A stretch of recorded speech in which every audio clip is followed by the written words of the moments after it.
Halo, ketemu lagi dengan saya ya. Kita berbicara soal NPD. Kenapa NPD hidupnya banyak siasat, banyak manipulatif.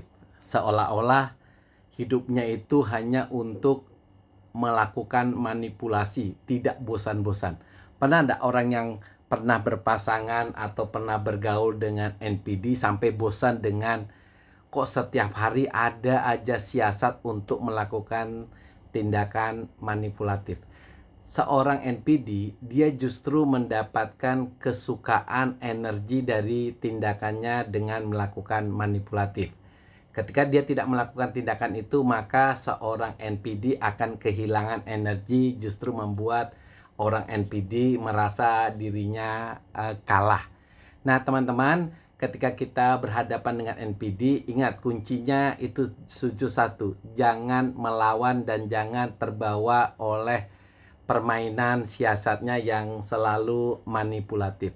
Ini dokter kasih tahu tipsnya buat teman-teman yang kebetulan ya memiliki pacar seorang NPD. Saran dokter cepat-cepat diputuskan karena memang NPD itu sangat susah untuk disembuhkan. Tapi buat teman-teman yang karena hebatnya NPD sehingga teman-teman bisa tertipu di awal pacaran, ketika perkawinan baru tahu dia NPD. Nah, tapi teman-teman tetap mencoba untuk bertahan dengan mengharapkan suatu tahu seorang NPD bisa berubah. Kuncinya pertama harus menyadari dulu bahwa pasangan kita adalah seorang yang NPD ya.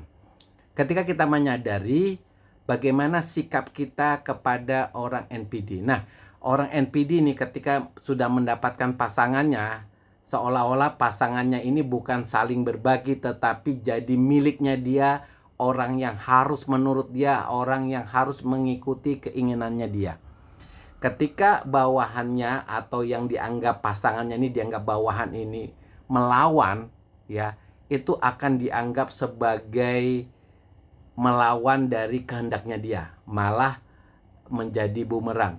Nah, seorang NPD itu sering sekali menuduh orang lain padahal dirinya yang melakukan. Misalnya ya, teman-teman yang pasangan hidupnya dituduh bahwa kamu berselingkuh padahal dia yang berselingkuh. Kemudian dia tidak menyenangi sesuatu di kantor, marahnya di rumah. Apakah teman-teman perlu mencari jawaban bahwa membuktikan bahwa teman-teman tidak berselingkuh di depan seorang NPD? Menurut dokter tidak. Karena seorang NPD ini manipulatif. Ketika dia tahu bahwa dirinya salah dengan menuduh, biasanya ada aja jawabannya. Misalnya dia mengelak, oh saya tahunya dari orang lain, oh saya tahunya dari sini. Kalau memang kamu tidak berbuat demikian, saya minta maaf. Jadi maafnya seorang NPD itu tidak ikhlas. Tetapi anehnya, setiap hari dia bisa buat manipulatif dan bagi dia, respon yang diharap oleh NPD pada pasangannya itu menjadi sumber energinya. Jadi ibaratnya setiap dia mendapat respon dari pasangannya, itu seolah-olah seorang NPD itu mendapatkan energi, semangat baru di dalam hidupnya. Memang aneh, tetapi itulah realita. Jadi NPD itu suatu kayak kepribadian, kayak mental di mana dia suka memuji dirinya, menyanjung dirinya ya, tetapi dia tidak punya empati, terutama pada lingkungannya, pada pasangannya, pada anak-anaknya, maupun pada rekan kerjanya.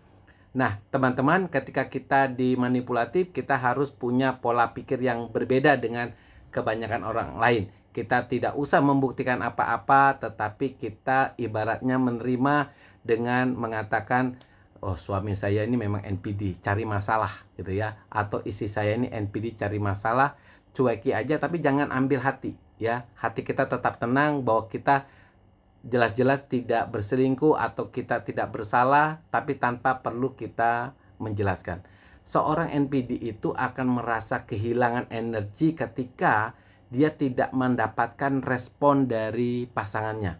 Lakukan itu terus-menerus, nanti dokter kasih tips ya, bagaimana kita menyembuhkan seorang NPD. Kenapa? saya harus mengatakan itu? Karena teman-teman tidak mungkin membawa seorang NPD ke psikolog atau ke psikiater.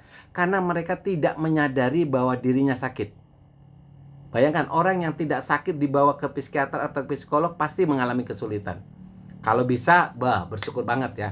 Seandainya sudah mencoba tapi tidak bisa, malah jangan-jangan kamu yang dituduh orang dengan gangguan jiwa ya. Jadi nanti dokter kasih tipsnya ya. Tipsnya bagaimana kita mampu memberikan sugesti positif kepada seorang NPD. Tapi kunci pertama adalah teman-teman harus punya mental yang kuat. Teman-teman tidak boleh mengalami stres, teman-teman tidak boleh mengalami anxiety, teman-teman bisa move on dulu ya, tidak mengalami rasa kecewa dulu, move on dulu ya. Ketika move on, kendalikan ada di tangan teman-teman, lalu kita bagaimana tipsnya agar teman-teman bisa mensugesti pasangannya supaya bisa kembali normal dari gangguan kepribadian NPD menjadi gangguan normal. Karena kuncinya terletak di pasangannya.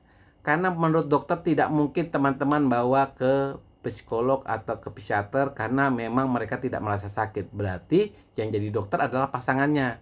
Tapi sering sekali loh ya, justru pasangannya yang jadi korban NPD karena dicaci, dihina ya, disalahkan ya. Nah, tapi kalau teman-teman sadari, teman-teman bangkit dulu, move on dulu. Nanti video berikutnya dokter kasih tips bagaimana bisa menjadi motivator lah, menjadi penyembuh dengan teknik yang disebut afirmasi melalui teknik hipnosis. Oke, tetap semangat.